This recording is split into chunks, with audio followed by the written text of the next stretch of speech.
Thank you very much for that take home from that interaction there, diet and nutrition in light of COVID-19. I hope that you've heard something that you're going to start practicing at a time when we are all concerned and worried about, the increased number of COVID-19 cases. Just yesterday, the Ministry of Health confirmed 497 Kenyans, total number of people within Kenya just contracting that particular virus.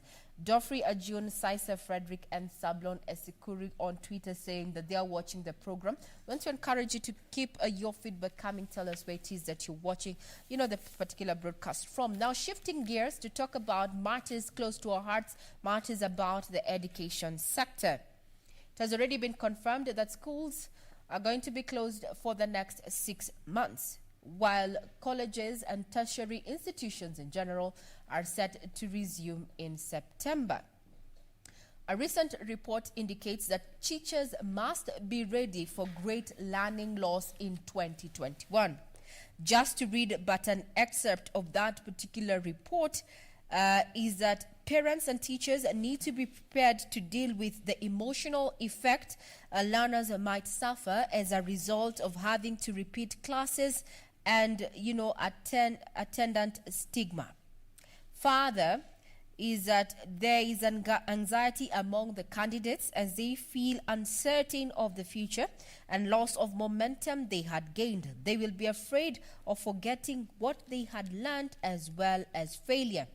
Statistics also further point that younger learners are dropping 6% of their cognitive skills performance for every week of school lost, while older ones may lose about 1%. Now, these experiences are varied by the learners' experiences, and as much as we're focusing on students and learners, teachers have an integral part to play.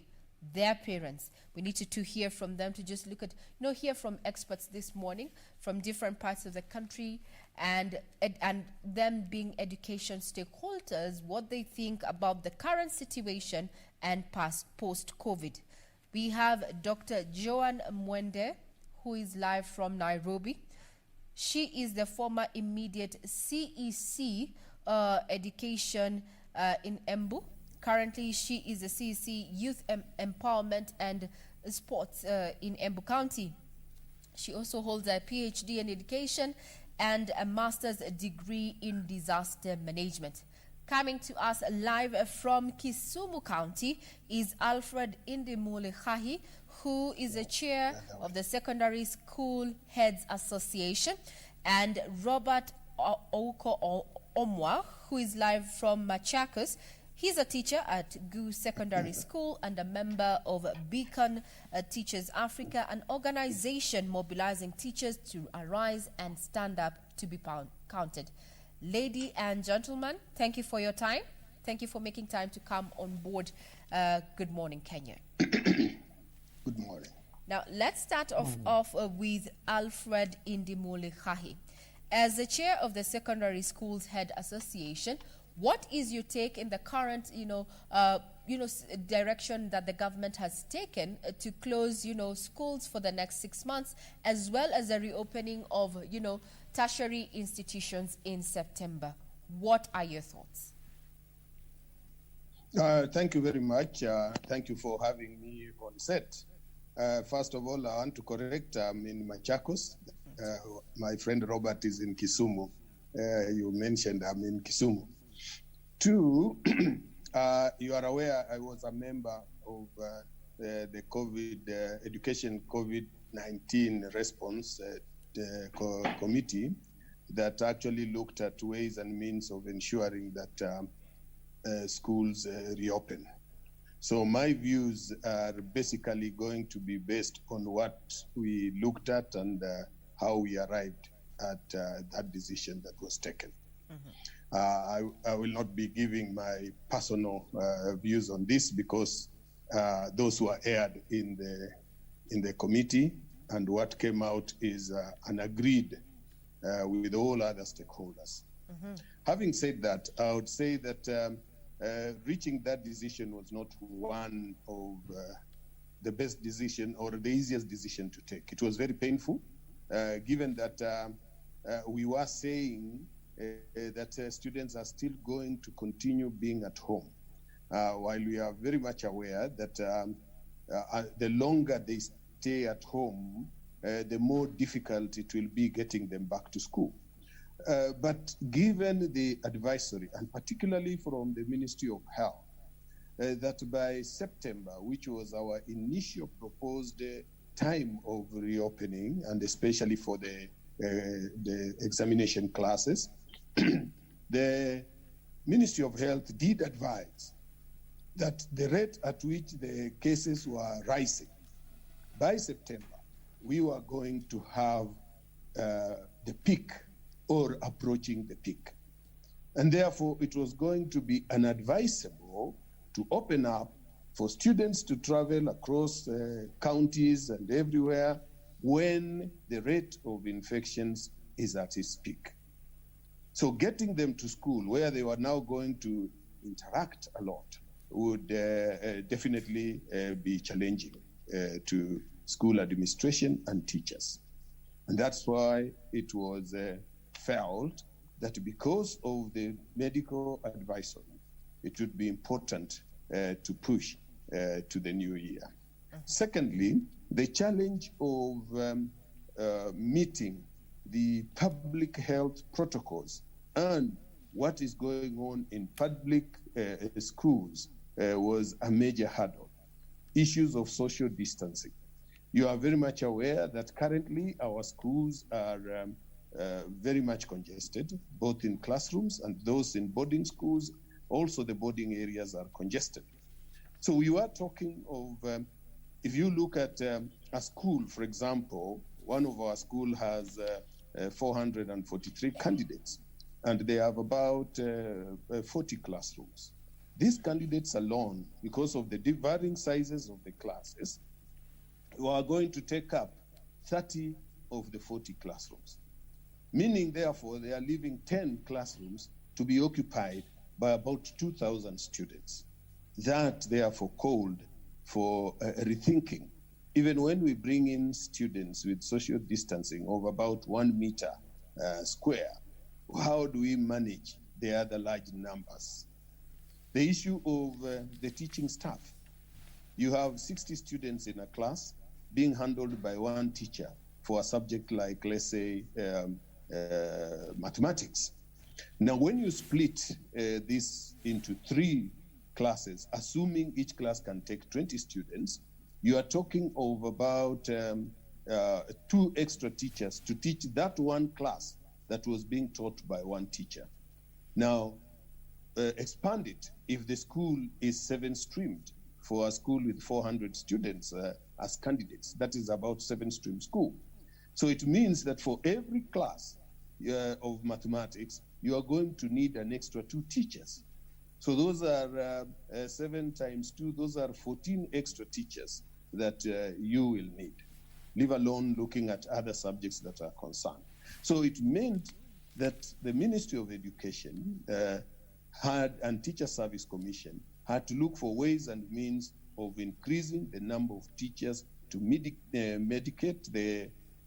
the challenge of reduced number of staff. And number 3, we looked also at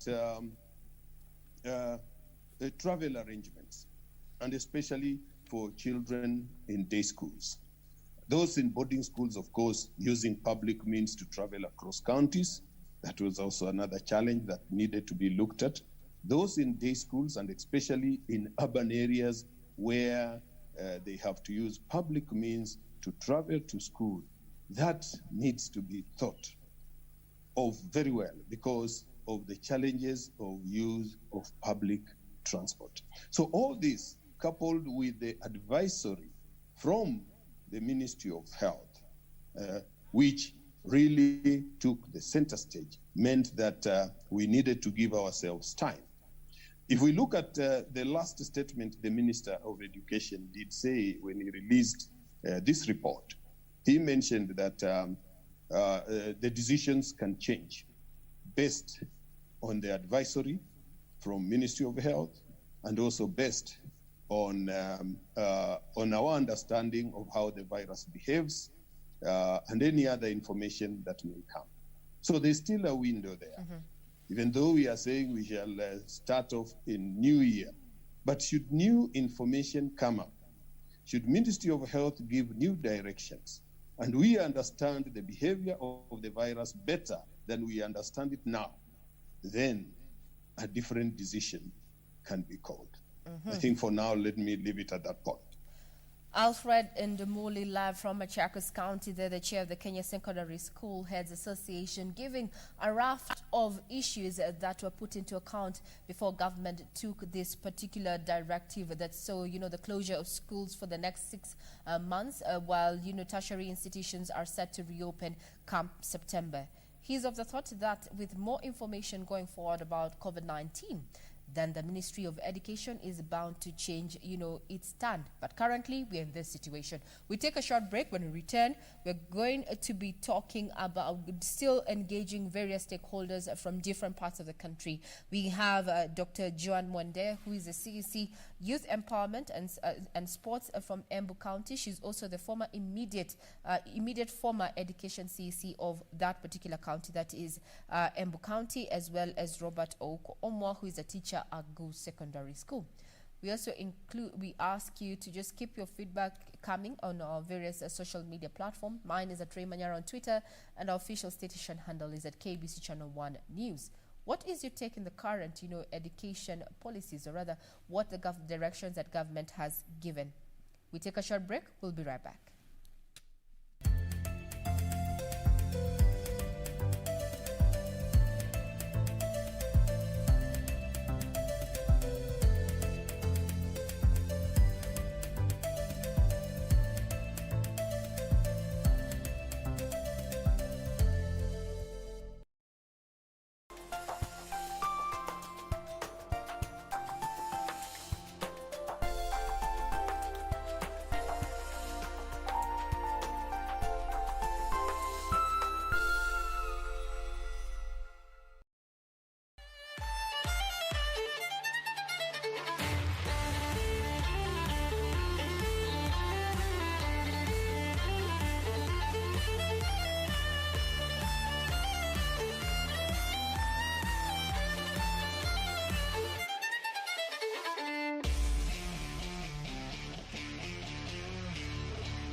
Hamjambo wa Kenya wenzangu, mimi ni Mheshimiwa Mize. Ninalotaka kuambia ni kuwasihi ya kwamba corona iko, na ili tupigane nayo na tuishinde. Ukikohoa, tafadhali kama una ile ya kujifunika ile tissue, weka mkono hapa. Kama ni chafya yako acho, na itabakia pale pale. Kama ni kukohoa yako, koholea hapo. Na nakwambia tukizingatia sheria na tuitii, hii corona tutaishinda na nchi yetu tutarudi kama kawaida.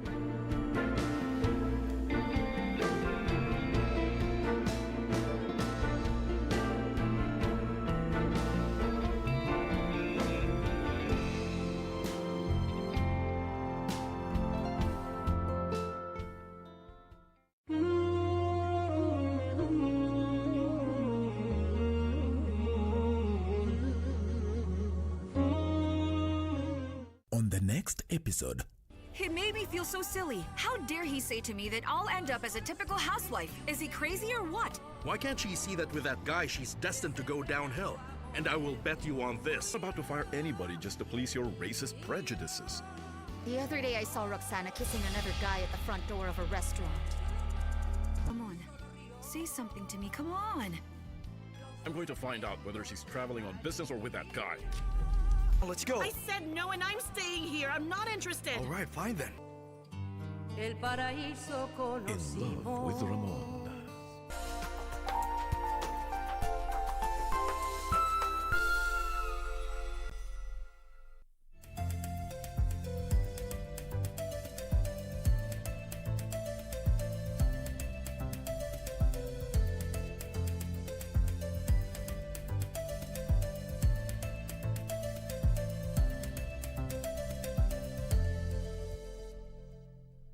once again. Now, experts say that sharper inequality among learners is expected to be more evident post-COVID-19.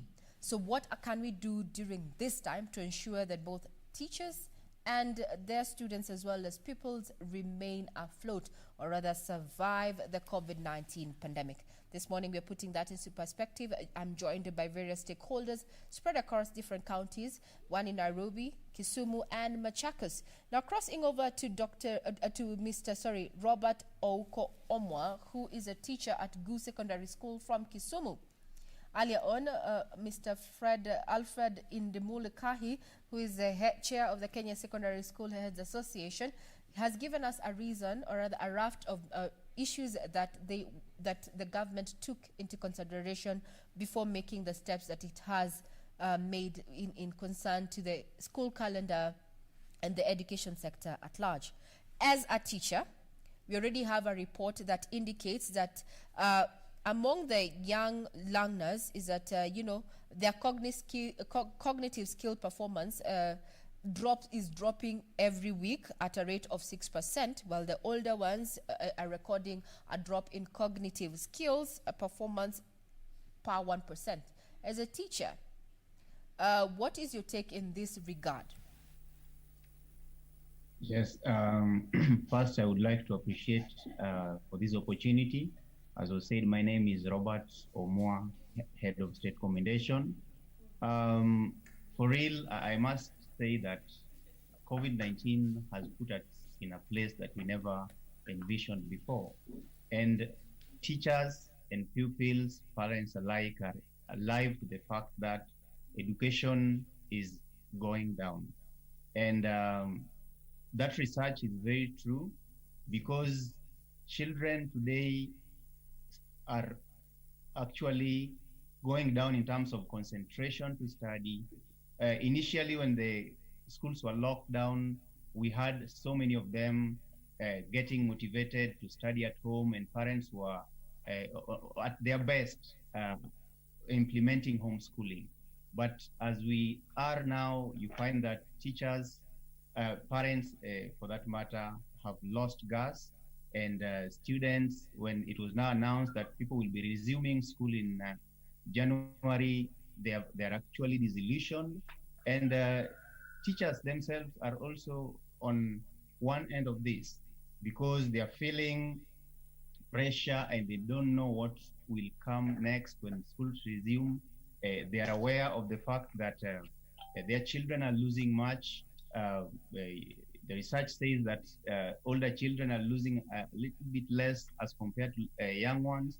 But we are, as teachers, we are cognizant of the fact that when we'll be resuming school, be it in January or at what time, we will not find our children where we left them. And what aggravates this situation is the fact that COVID-19 has come up with so many issues that are not only academic in nature. As you are all aware, there are issues of increase in gender-based violence against children. There are increase of even inequalities, because remember, we have radio lessons being done by the government. We have TV classes. We have a boosting of internet by the government. But you realize that the percentage of those people who can access those platforms are kind of less than 47%. So you find that COVID-19 will not only affect education, but COVID-19 will even bring in issues of inequalities and will make the poor poorer. And this is something that is very worrying. But I want to appreciate the fact that the organization in which I'm a member, that is Beacon Teachers Africa, is coming in strong in this space and actually reinventing the teacher. Because, so to speak, this thing found teachers unawares. And it took a long time to bring teachers, my colleagues, on the online platforms.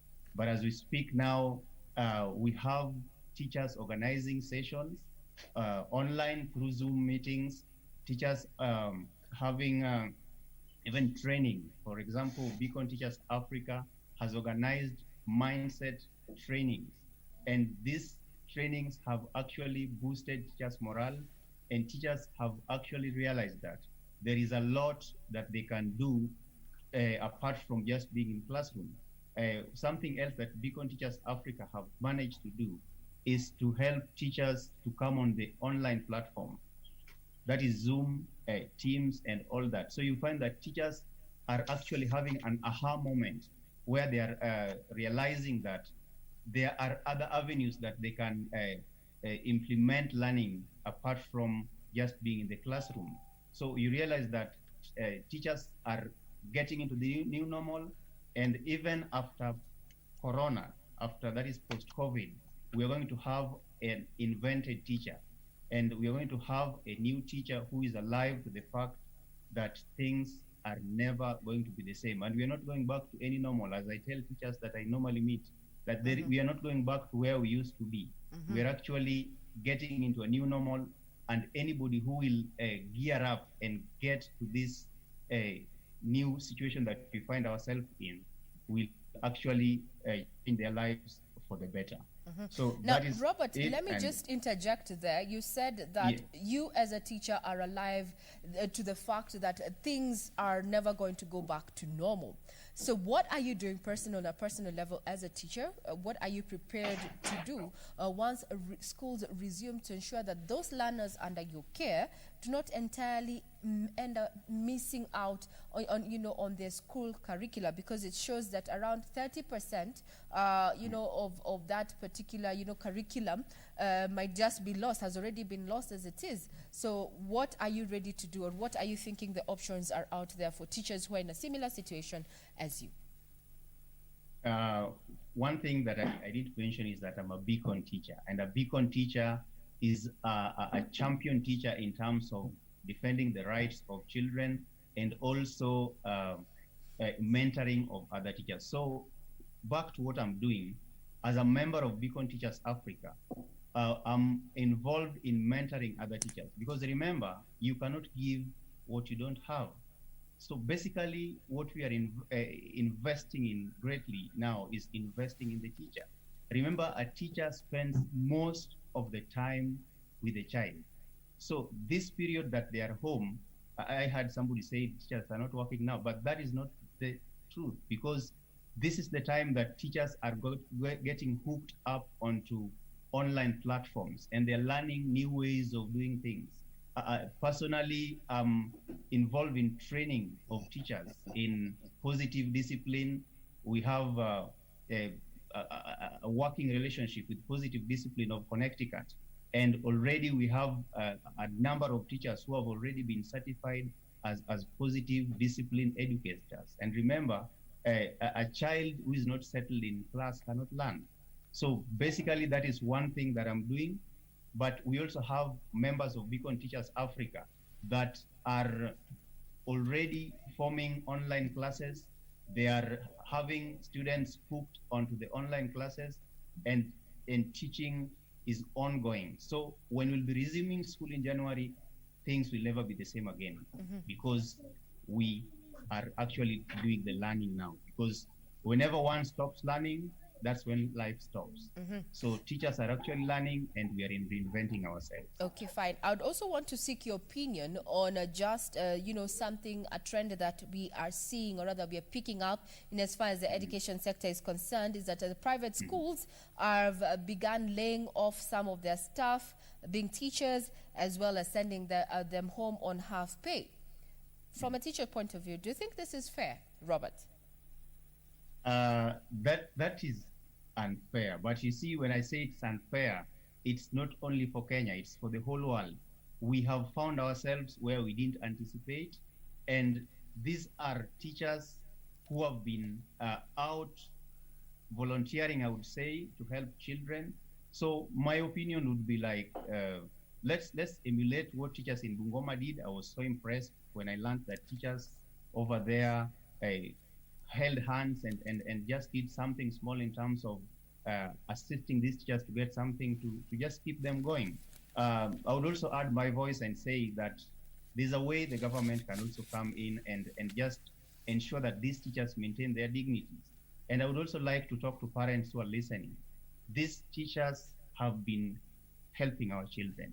And from the recent statistics of the number of teenage pregnancies that have hit our country, everybody is agreeing that teachers are an important cog in this wheel of national development. So I would just ask a parent that since schools were locked down, have you called a teacher? Have you talked to that teacher who was helping your child? Because you never know. Reports are also saying that mental health-wise, we have teachers who are not doing well. So the person who is now supposed to come to the aid of the teacher is the parent. Just let the parent call the teacher, let the teacher get to speak to the pupil, because some teachers are also having mental health issues because they were used to staying in an environment that they were always having children around them. And for that matter, we have teachers who are also getting and feeling the pinch because they are now finding themselves in environments that they are never used to. So I would just call on the society to remember the teacher, because after this, we need these very, very important members of the society. Thank you very much, Robert. Now I want to rope in Dr. Joan Mwende, who is live from Nairobi. She is a CEC Youth Empowerment and Sports from Embu County, as well as the immediate former education CEC. Good morning, Dr. Joan. How are you? Good morning, Regina. I'm fine, thank you. Indeed. Great to have you on board, and I'm sure you've been listening in from our various participants. They're giving us, the perspective from, teachers' point of view. Now, what we've seen is that the statistics are quite, statistics that we're getting is that some children are falling into the traps of social delinquencies and are including immorality and other vices. From where you sit, what is the role of the county government in ensuring that during these 6 months that we're going to see a majority of these children at home, that they are safe and that they're engaging in positive activities? Thank you, Regina. First, let us appreciate that the youths that we see in the streets and anywhere else come from homes. In these homes are parents. Before we think about the county government, we think about the homes from where those children come. We think about the villages, the communities from where the youths come. The discipline of children is primarily anchored on the discipline of the parents. It is true we've had a lot of cases of delinquency among youths, but this is not starting now. It has been there. It has only been exacerbated over the COVID period. What the county government, of course in collaboration with the national government, has been doing is to try and engage youths as much as possible so that we fill up the empty spaces, so that we give them hope, so that we reduce the disillusionment that has come with COVID-19. For us at Embu County, we have established a talent center. We have a thriving, a robust talent center where we have increased activity, and we are having different talents, the youths coming together to hone their skills. The county government has employed requisite staff for this. And I would say while people are complaining about delinquency and about youth being idle, in Embu County, at the Talent Academy, we are alive.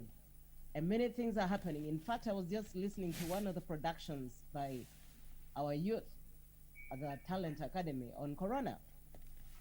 You also saw our Corona campaign, which has been running.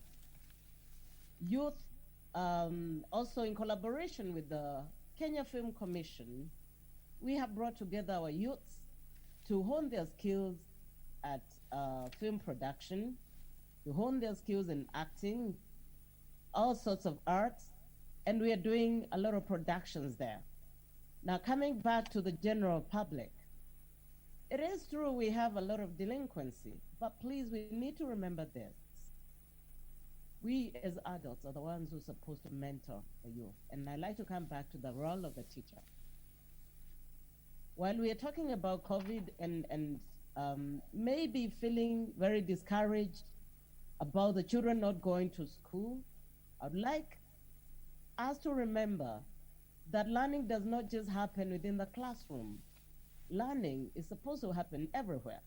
The teacher was trained to teach, was not trained to sit in a classroom, was trained to teach, was given the power to read, to do all that appertains to what they studied or what they, the skills that they were given. And therefore, during this COVID period, I find that the teacher can be very, very useful within the community in honing or in supporting children to develop the requisite life skills for survival.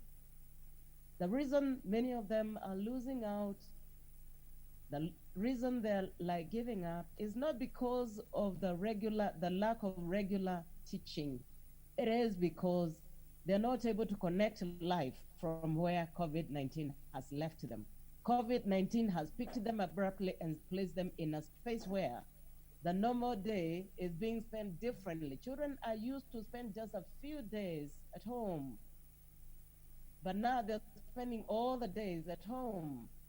Now, when it comes to the teacher, and I like what Robert said about teachers reinventing themselves, looking at new ways of doing things and learning new skills. Let me take an example, and this is where I find education makes all the sense all the time. Think about a teacher who's been teaching home science. Part of that home science, part of the lessons is around baking. So what about taking that same baking lesson to the community? Getting a group of kids, bring them together, a group of youths, and training them on baking. We are not going to be able to change discipline or to manage discipline of the youths and the children in general if we continue thinking the same way we have been thinking. We have been thinking that the teacher is the one who's supposed to do everything for the child, and the average parent thinks like that. And that's why parents have been unhappy when schools close. They want the children to continue being in school. They want to keep children in school instead of getting the children home and teaching them what parents need to teach their children. So the teacher's burden now has been relocated to the parent. But then since the teachers are still within the community, my take is that we can still use the same skills that the teacher has within the community. What do I mean? Bring the teacher to the community. I encourage the teachers to come together. This time round, not looking at themselves as a teacher teaching in Machakos school. No, a teacher teaching in Machakos school, but located in my village called Rekanao. Another teacher teaching at Alliance, but located in Rekanao. Another one. Those teachers coming together and looking at the students there, the youths there, the children, as children of that community and children of Kenya, and utilizing the same skills they've been utilizing in their specific schools to support the children within the community. I always think about like establishing specific fields. We can have open field meetings between teachers and the children within that school, within that community. For the youths, a lot of youths are in high school. Using the youths within the community, utilizing them for different things. And here is where I'm calling on creativity of the community members. And here, because the teacher stands tall within the community, the teacher is an opinion leader. I want to take an example of some teachers I saw in Mombasa, 2 lady teachers. And they got together and they figured there's an old lady, a widow within the community whose house had collapsed. And these 2 ladies came together and they started calling on fellow teachers. And within 2 weeks, they were able to put up a new house, stone house for that lady, just calling on fellow teachers. Let me also say that the public debate around the teacher has not been very encouraging. I have seen calls, seen calls and you know, all sorts of communication about the teacher now is useless because he's sitting at home. The teacher is not supposed to be paid because he's not doing anything. At what point does somebody stop being a teacher? I was a high school teacher. I still consider myself a teacher. If there's a class for teaching English, I can be useful. I have no doubt in my spirit that if the public changes attitude to the teacher, then it will be easy for the teacher to reinvent themselves. It will be easy for the teacher to get into the spaces available for them to continue supporting in this COVID-19 challenge. Allow me to say that by the very training and by the very daily engagement of the teacher traditionally, the teacher is feeling very, very misplaced, I would say, because for the first time, the crowd, the people, the population within which the teacher thrives has been taken away. That is from the school. But now, it is Dr. possible. Thank you for that insight, and I'd want to rope in once again Alfred Kahi to just see, or rather to just hear what he has to say about that particular, state of affairs, because you've said that it feels from where you sit that the narrative around the teacher is not so encouraging. How about to bring in Kahi? Mr. Alfred Kahi, what is your take in regard to that particular take by Madam Dr. Joan Mwende there? She thinks that it's a high time that we change the perspective, the narrative around teachers, saying that it is not encouraging. What is your take, Mr. Kahi? Thank you very much, Regina. I want to say that I totally agree with Dr. Joan there. The narrative about the teacher that is going on now is completely irresponsible, I would say, because the work of a teacher does not end in the classroom. The work of the teacher does not end because the students are not in school. These teachers have remained on duty and they have remained supporting their children, their students, their pupils, either through remote learning, through online learning. The teachers have been preparing materials and sending to the students. The teachers have been engaging with these children. The fact that in our education system, there has been no good infrastructure in ensuring that learning of the academic work can continue when the children are away at any particular time does not mean that the teachers are therefore idle. I, as a head of a school, I have seen my colleagues, teachers, preparing material, and this material is being sent to the students. I've seen these teachers come in, get into the IT room, and conduct Zoom lessons. What is important is for us to realize a number of things. One, our education system, the way it is today, may not be able to support a lot of programs that are evident for everybody that the teachers are doing. But I'm happy that as we transit to the CBC, this will be seen, because the teacher becomes a very key facilitator in ensuring certain competences are met. The system, the way it is today, you may not notice this. Number two, I would want to say that as we prepare, we are all cognizant of the fact that children will have lost certain habits that the school had taught them. This will have been lost. This, the teachers will have to work around the clock to reestablish them. We are aware there will be learning gaps, that those who are able to access certain online learning will be at a slightly different level from those who are totally unable to access this. The teachers will have to play a role in ensuring that this gap is closed so that we can move together. I am aware that the minister at one time did say that when we begin, we will start from where we left. In my view, we may not start from where we left. We may start a few steps back from where we were, so that we are able to bring everybody to where we were at the time of closure and continue. Having said that,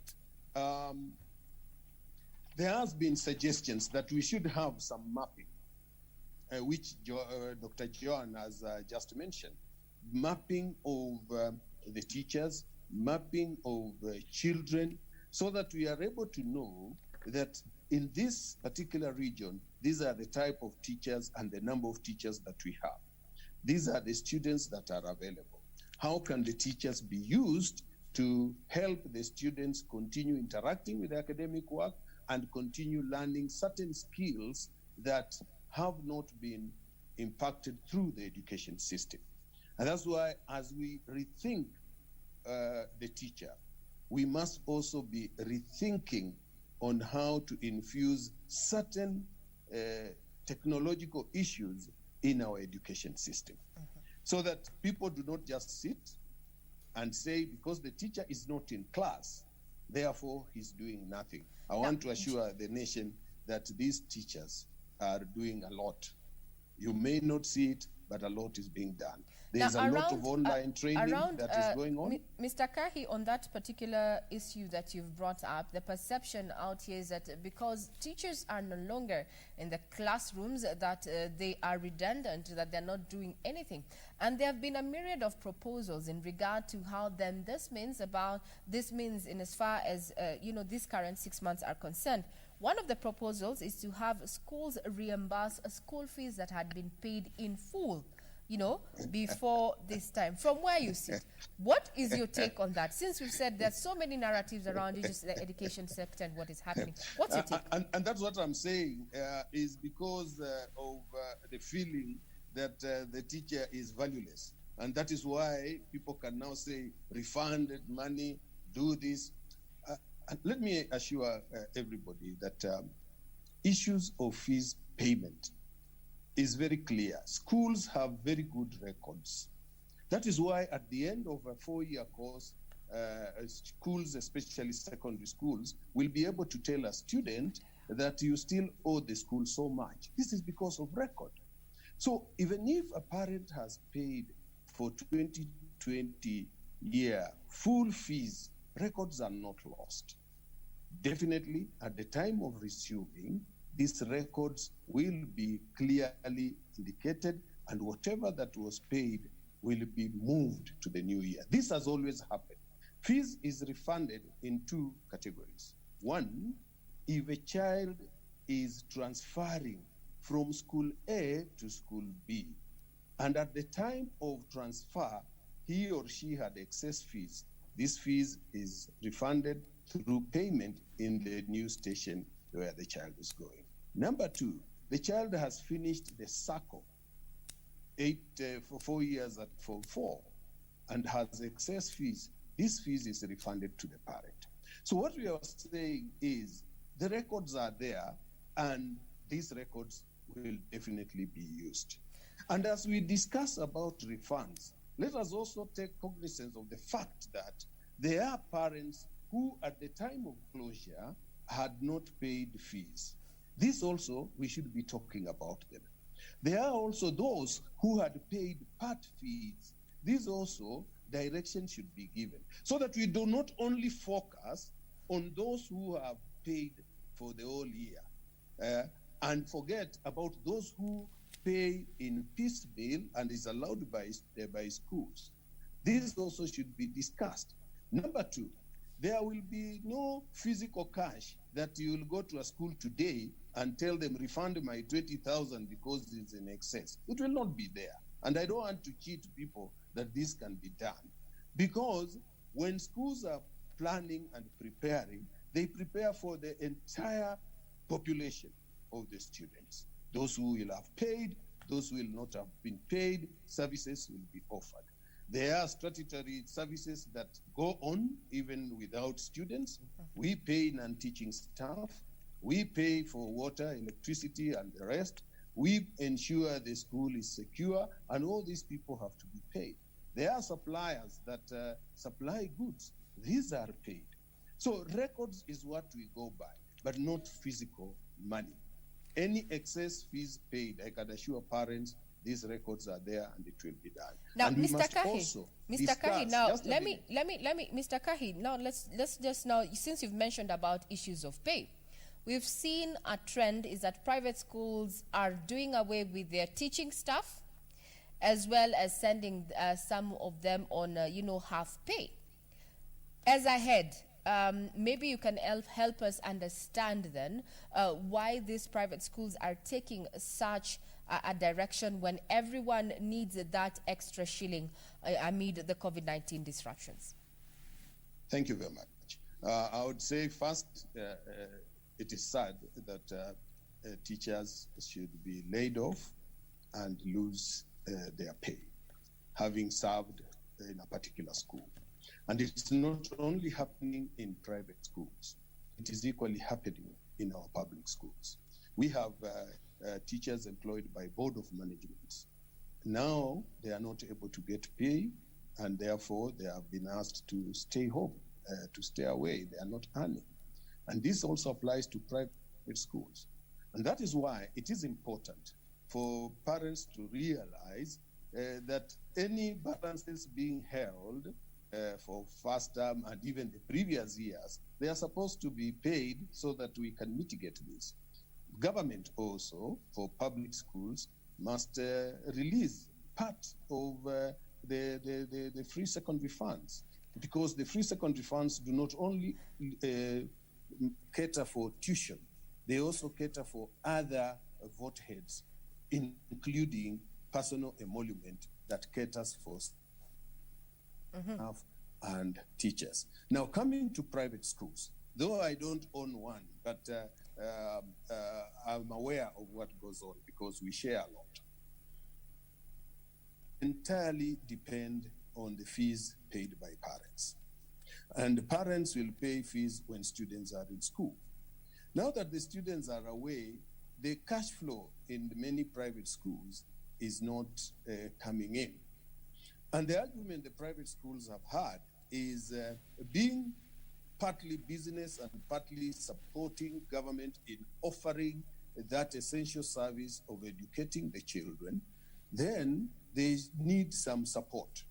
And the support here is government can come in, create a fund, this fund which can be borrowed by private schools, not a free fund, a fund that can be borrowed from, and the private schools can pay back at a minimal interest and a good grace period, so that we hold the teachers in those schools. If we release the about 40,000 teachers employed by private schools back, we are increasing that unemployment. The numbers will increase. If we release the 2 million, because if the schools close, students will have to go. The 2 million children held in our private schools, coming up now to join the public schools, there will be an already a challenge, because our facilities in public schools are already overstretched. So it is important that they are equally given support to maintain the teachers there and ensure we do not have an increase in the number of unemployed teachers, because they will be there, the 39,000 of them. Then we have the Board of Management teachers in public schools, release this part of the FSD funds so that the teachers in public schools employed by the board can equally be paid, and we maintain that. Mr. Kahi, thank you for that. Thank you for that feed, yeah.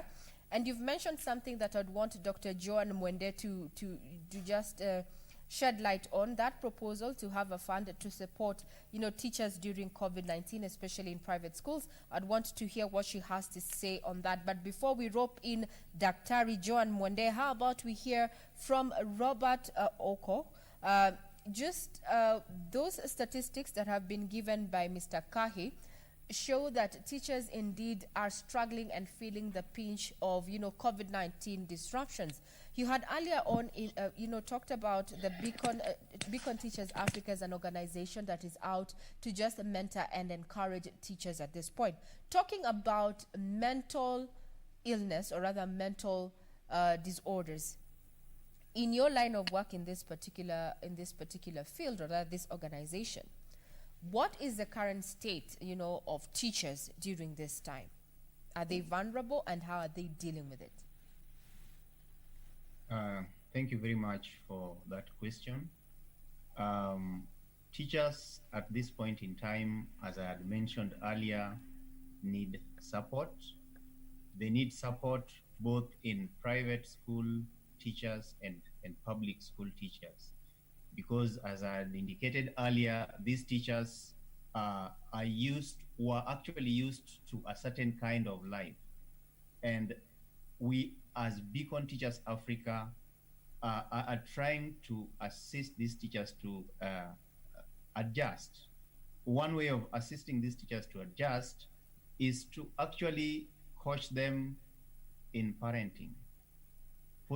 Positive discipline is all about parenting. And you see parents and teachers are talking about staying home for longer hours with their children.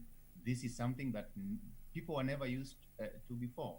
So we are actually coming into this space to make parenting easier, to make parenting fun, so that parents and teachers who are also parents can enjoy parenting. Another way is by talking to teachers about mindset training. Remember, this is just a period, and this will come to an end.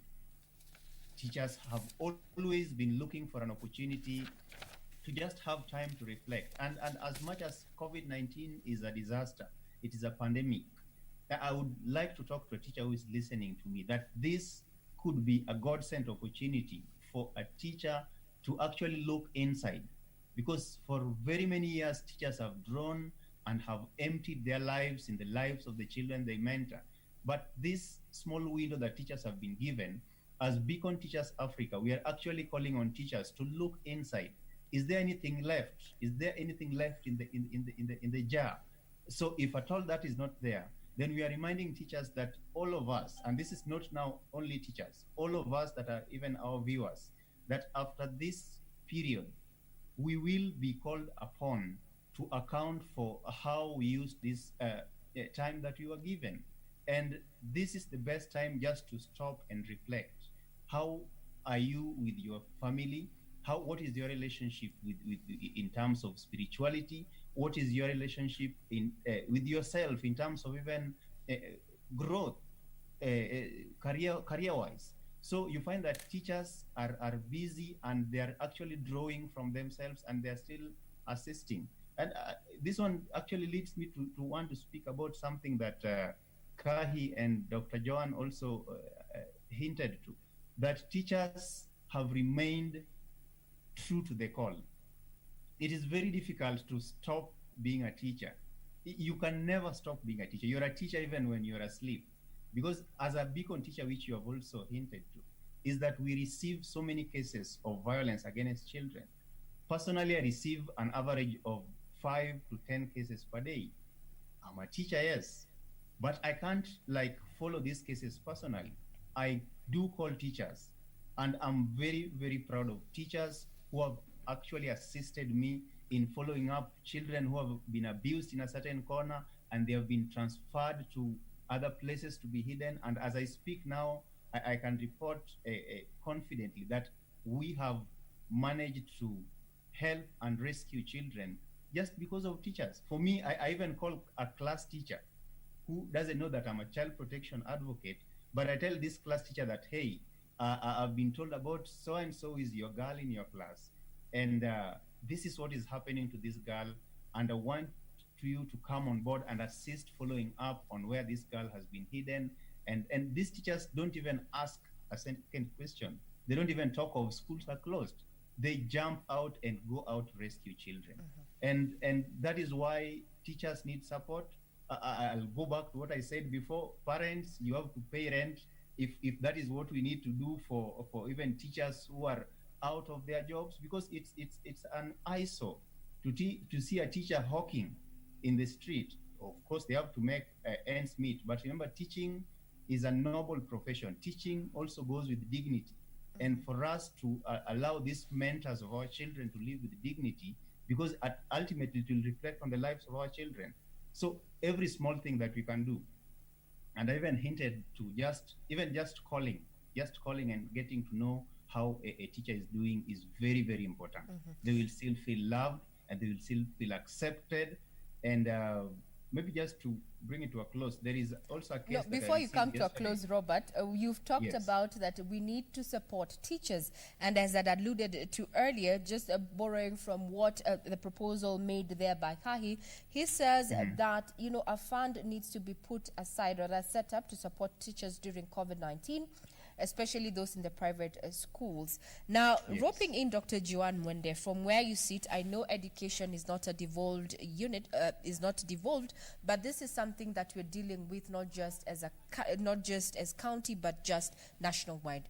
As a leader, do you think that something can be done to support teachers, especially in terms of monetary support for teachers during this time? Dr. Joan? Thank you, Regina. I will say by all means necessary. Whatever it is that we can do as a country, let us do for the sake of that teacher. And I want to go back to what Robert said. The teacher's dignity counts. The teacher is the mentor for your child. And if you're a viewer following this conversation, you're following this because you went through the hands of a teacher. If we let our teachers wallow in that kind of pain, indignity, having to scrounge for survival, then we are saying we don't care about our children. And so coming back to the issue of putting together resources to support those teachers from private institutions, we must keep in mind that we do not have such a thing as private children. Teachers might be employed by private institutions, but the children are not private. The children belong to Kenya. They are our children. And therefore, if we have that in mind, then we should do everything possible to make sure that the teacher lives in dignity. The private institutions, I do not blame them for laying off teachers. They are in business. And again, going by the conversations and hearing what Mr. Indimuli said, if the parents are already demanding for that money that has paid the watchman, has paid the security, has paid for electricity, they're already paying for the blood of head teachers for money. Give money back. It's like the children are no longer going to be in school beyond the COVID. And therefore, Regina, I would say the noble thing we can do is to look for whatever means, find resources to support the private institutions so that they can support their teachers. And I go by what has been said. It can be a kind of a fund, an emergency fund for the private schools so that they survive, because the 2.3 million children in private schools, really, they cannot fit into our secondary schools at the moment. When schools reopen, are we going to be starting from zero? Are we also asking ourselves, when the teachers have been laid off, do they have opportunity to engage with those children? They don't. And therefore, 2.3 million children have already been disenfranchised by the very act of laying off teachers. And therefore, this narrative needs to change, and to change urgently for the sake of that child and for the sake of the education in this country. Thank you very much, Dr. Joan Mwende, who is a CEC Youth Empowerment and Sports Embu County, and also the immediate former Education CC, saying that what we have to do everything in our capacity to just ensure that teachers continue earning their pay. Now, as we work towards a conclusion of this current discussion, just looking at the areas that are focused in the education sector, and that is the welfare of the student pupils as well as teachers. We wanted to give, we have several feedback. We've received lots of feedback from our various viewers drawn from different parts of the country. And if I can just read one or two as we proceed before we come to close, is that Martin Omieri says, Hayo Village Busia, COVID-19 It's serious. No way we can risk our upcoming parents and guardians to risk their lives. Lives matter a lot. Keep children safe. Indeed, he's just supporting, the directive and the move that the government put in place, where schools have been closed for the next 6 months, with the exception of tertiary institutions that are set to open in September, amid serious health protocols that they have to first adhere to. Just keep texting, keep sending your SMSs, your tweets on our Twitter handle. Mine is at Manyara, and the official station handle is at KBC Channel 1. Now, Mr. Alfred Indimuli as the chair of the Secondary School Heads Association, in a nutshell, as we come to a close, we are here for the long haul. 6 months schools are going to be closed, while tertiary institutions are set to open in September. For the survival of the teacher, student, and pupils, what recommendations do you have to just help us weather the storm that is COVID-19 in this moment? Thank you. First, with the opening of tertiary institutions, it's because these are older people, and many tertiary institutions have only second-year students. They have no first-year students. So issues of social distancing was not going to be a challenge. And being older students, they'll be able to take care of themselves. Number two, as I said, we need to restart rethinking a lot about education. For example, time has come that we need to rethink about day schooling. In this day schooling, should we be able to put a kind of radius within which students can operate, so that we do not have, especially in urban areas, students having to use public means to go to a distance very far. You see, if they were within a given radius, even teachers would be able to reach them in their homes. But the way it is now, people are scattered. We need to rethink again about boarding schools as they are today. Is it still an idea that we need to continue having? Should we rethink on even having maybe certain regional boarding schools, so that we are able to take children within the region? When there's a pandemic like this one, it means that, as we can see, some counties are safe, others are having a problem. It would be easier to now look at those safe counties and say, let some form of learning continue. But because our system is such that students are all over, it becomes very difficult to move. Three, there is need for us to now start investing more in alternative ways of curriculum delivery. Here, we have to invest more in technology, so that teachers are retrained on the use of technology, students are able to access technology, and in a country, the country must ensure that internet connectivity is reaching all parts of this country. Mm-hmm. At the moment, we are not able to reach all parts, and this is where service providers need to start investing and giving it at a cost that is reasonable.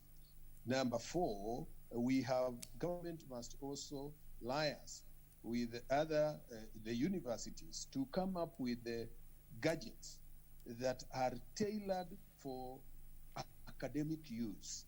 At the moment, our children are accessing learning using all forms of gadgets, our mobile phones, laptops, and they are not tailored for academic work. What other sites are our children getting into?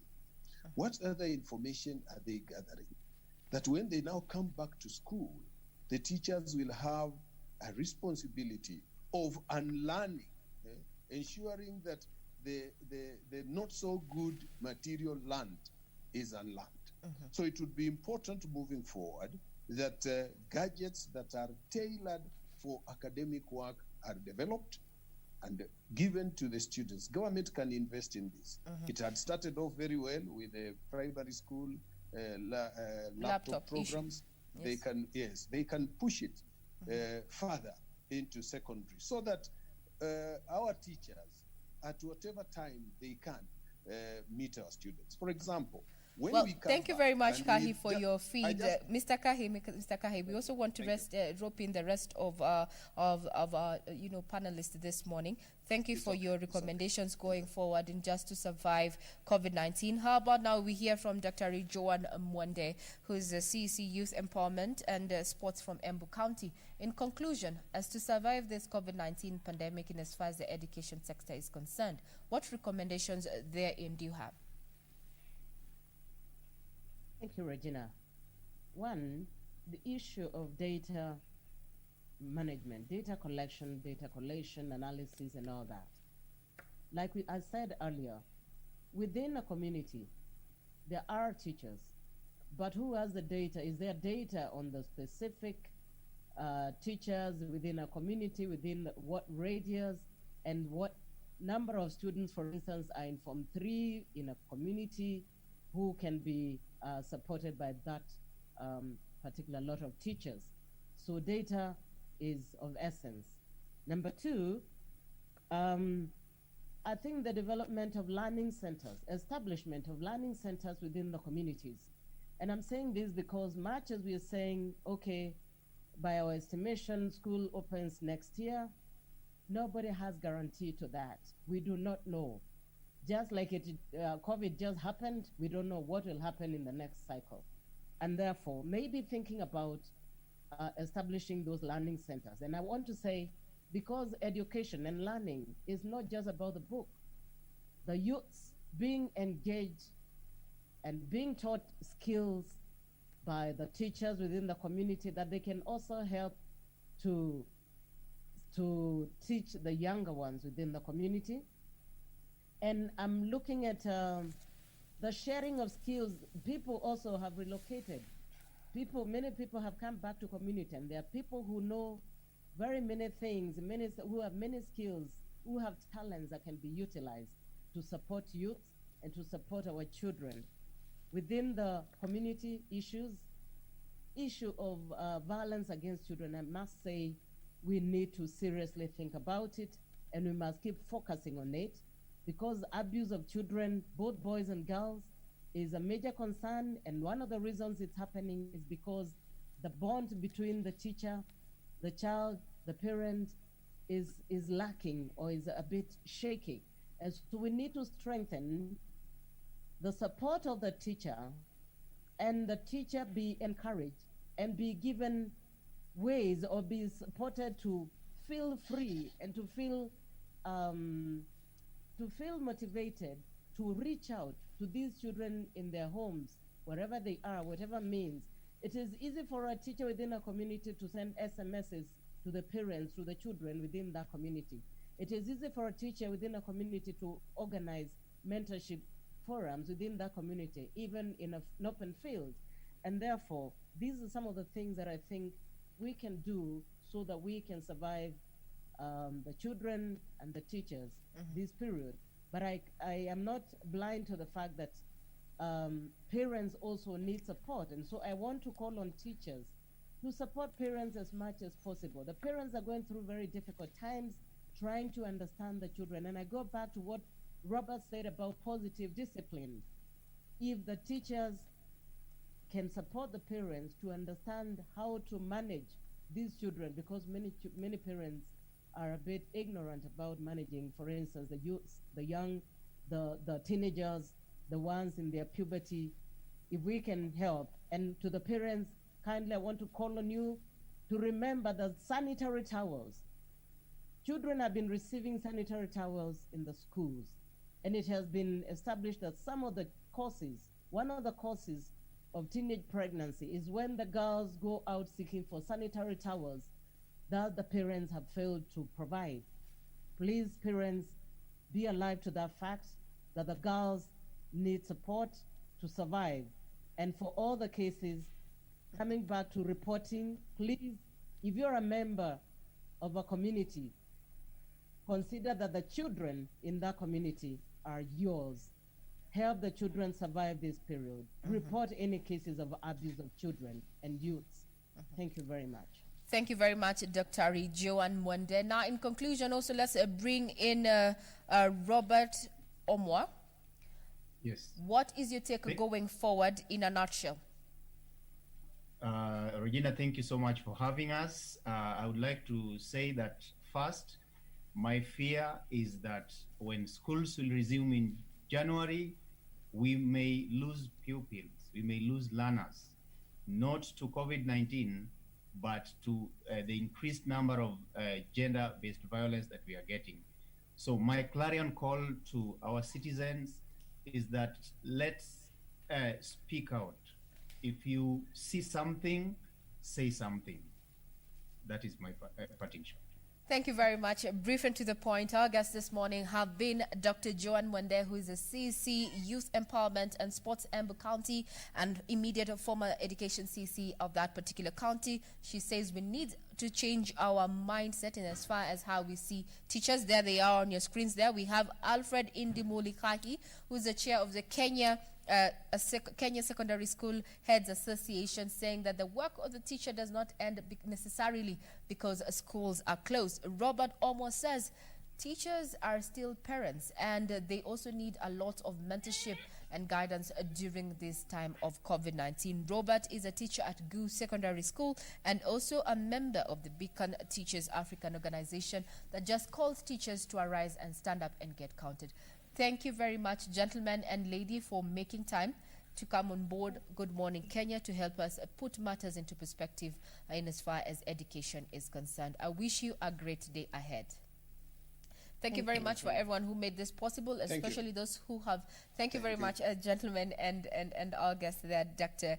the only lady in that particular panel, Dr. Joan Mwende.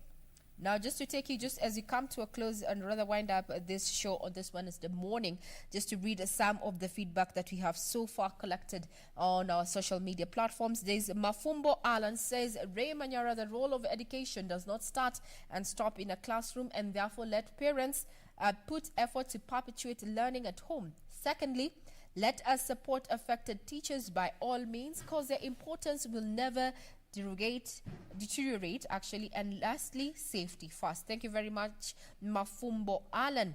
Now, Wanoi Mike says, I hate online classes. It's made Magoha. It's made Magoha think that it is effective to make teachers survive. However, hata watoto nao pia. Okay, I don't understand what this person is saying, but basically they're just talking about, the issue of digital learning. Thank you very much. I want to wish you a great day ahead. I'm Regina Manyara. Enjoy the rest of your viewing.